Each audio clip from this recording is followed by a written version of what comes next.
Hey there everybody, what is up? I hope you're doing well. I'm slowly but steadily getting better, at least I can use my mouse again, which is good for video editing I hear. I'm working on some new things as well as deck techs of course, but it will take some time before I can release those.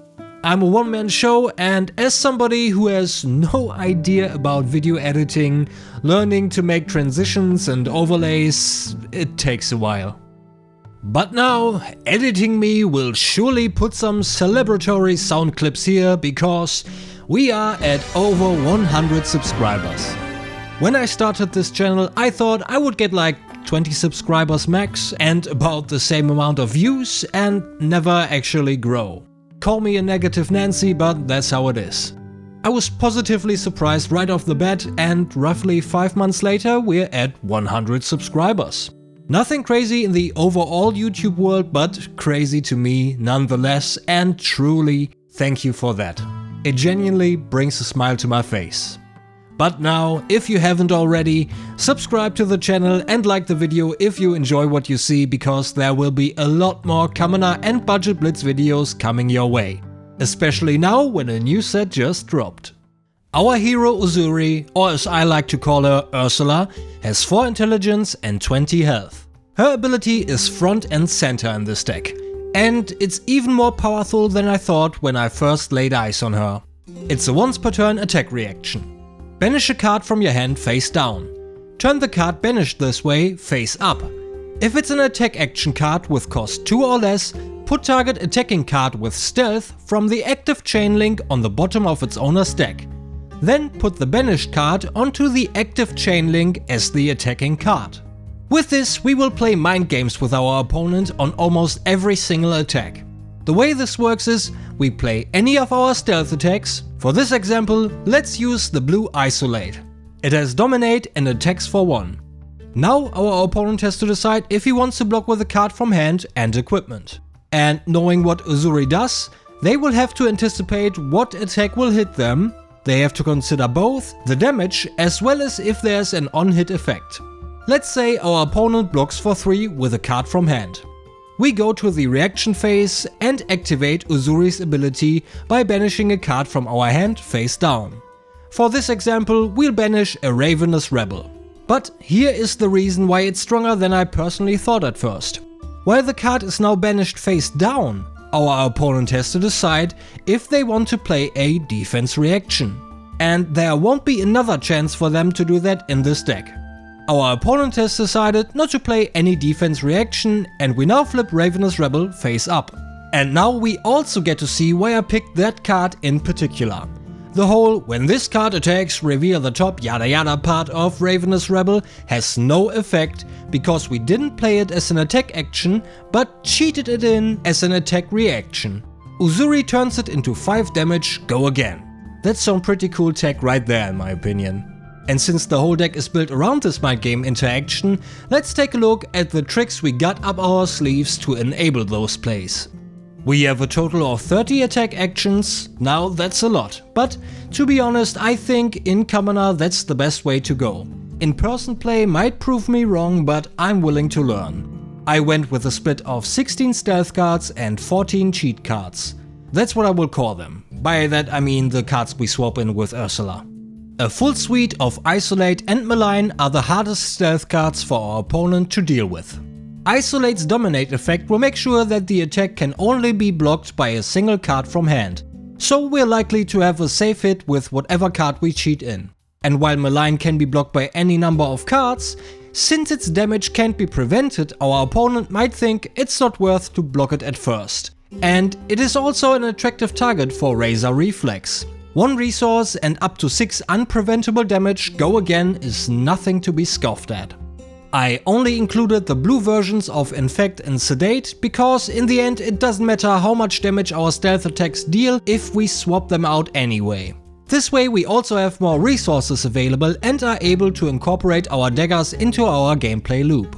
We might not use them on every turn, but never forget about them. Back to the stealth cards. Infect gives our opponent a brand new Bloodrot Pox token. It is destroyed at the beginning of our opponent's end phase and deals 2 damage to them unless they pay 3 resources. Sedate on the other hand gives them a brand new inertia token that is also destroyed at the beginning of our opponent's end phase. It will force our opponent to put all hand and arsenal cards on the bottom of their deck. No saving good cards for you. Now for the cheat cards, aka the really interesting part of this deck, aka the damage dealers. We have 2 attacks with on-hit triggers. Cut down to size deals 6 damage and makes our opponent discard a card if it hits and if they have 4 or more cards in their hand. Don't wanna block my first stealth attack? Get rid of one of your hand cards anyway, please and thank you. Destructive Deliberation hits for 5 and creates a Ponder token under our control on hit. That is destroyed at the beginning of our next action phase and lets us draw a card that way. And let's be honest, who doesn't love card advantage? We already talked about Ravenous Rebel, so there's nothing new to see here. For the next 2 cards, I'm giving you full disclosure. I tried to find in the comprehensive rules if these cards work the way I think they do, but I couldn't find anything to confirm or deny it. So if you know for sure that I'm right or wrong and can give me the exact ruling for that, I would absolutely appreciate that. I think the following cards work because other than Ravenous Rebel that has an on-attack trigger, I believe that this is some sort of continuous effect and the wording is also that they have +X attack and not that they get +X attack. Anyway, here goes. Good old Stony Wooton Hawk deals 6 damage, but if it is defended by less than 2 non-equipment cards, it has +1 attack. And Surging Militia, never thought I'd play that card, deals 5 damage and has +1 attack for each non-equipment card defending it.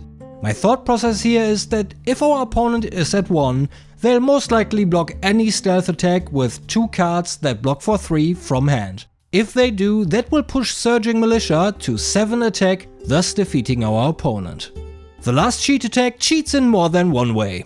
If you've watched some of my deck tag videos before, you might know that I love to put this card in my budget decks. And this cheat attack also slowly eases us over to the defensive portion of the deck. And boy can we get defensive even with all those attacks. The red, yes, for the first time the red version, and blue Brothers in Arms deal either 6 or 4 damage. We can either cheat them in for damage, especially the red version, use the blue version to pitch for 3, or we can block with it and pay 1 resource to prevent 4 physical damage. And needless to say, but all of those 6 damage attacks are also an impeccable defense against any and all illusionist heroes. Next we have every format's All-Stars, Sink Below and Fate Forseen. 0 resources, block for 4, get some extra effects on top, you know the deal. And for good measure we also play the red Oasis Respite. So even if we play against an arcane focused hero, we're cool with all that, you know. On to the second to last section, if we can even call it that. We play the red and yellow Razor Reflex. Sometimes we might want to go for a bigger combat chain. To do that we have to give our first stealth attack go again, of course. So what better way to do that than Razor Reflex? The additional damage it provides also helps our attacks connect. And what is also easily forgotten, although it shouldn't be, Razor Reflex can also buff our daggers. Sometimes you'll be able to catch an opponent off guard with it and outright defeat them this way. For the first time we'll talk about weapons and equipment last. As for weapons, we play 2 Spider's Bite. These have been downgraded to token rarity, which gives us extra rare slots for equipment, which is awesome. The one card I wanted to add to my Arachne list but couldn't before is Arcane Lantern. Swap out a dagger for it and take another 2 Nullrune pieces and voila! We've got 3 AB and can still have 2 armor slots with effects on them. Speaking of which, we of course have Nullrune Robe and Gloves. And we run 2 equipment pieces of Outsiders that not only provide 1 armor with Blade Break, but they have abilities as well. For me, that's a big deal in Commoner. Mask of Malicious Manifestations reads: pay 1 resource, put a card from your hand or arsenal on the bottom of your deck, destroy Mask of Malicious Manifestations. Reveal cards from the top of your deck until you reveal an attack action card. Put it into your hand, then shuffle. Go again. And Toxic Tips wants us to pay 1 resource and destroy them to give our next attack we play that turn. When this hits a hero, create a Frailty, Inertia or Bloodrot Pox token under their control. Go again. Not the best because of the nature of this deck, but the combination of its 1 defense point and an ability gives us options, which is always a great thing. We also have Deep Blue to exchange one of our many reds for 3 resources once. And also, let's not forget about Snapdragon Scalars, which has a defensive reaction that will give one of our stealth attacks go again if we destroy them. And here we are, the first deck tag for the first new hero of Outsiders. Time will tell if and what adjustments need to be made to this deck, but until that time arrives, I hope you'll have fun with this deck and maybe I will see you in the next video. Take care.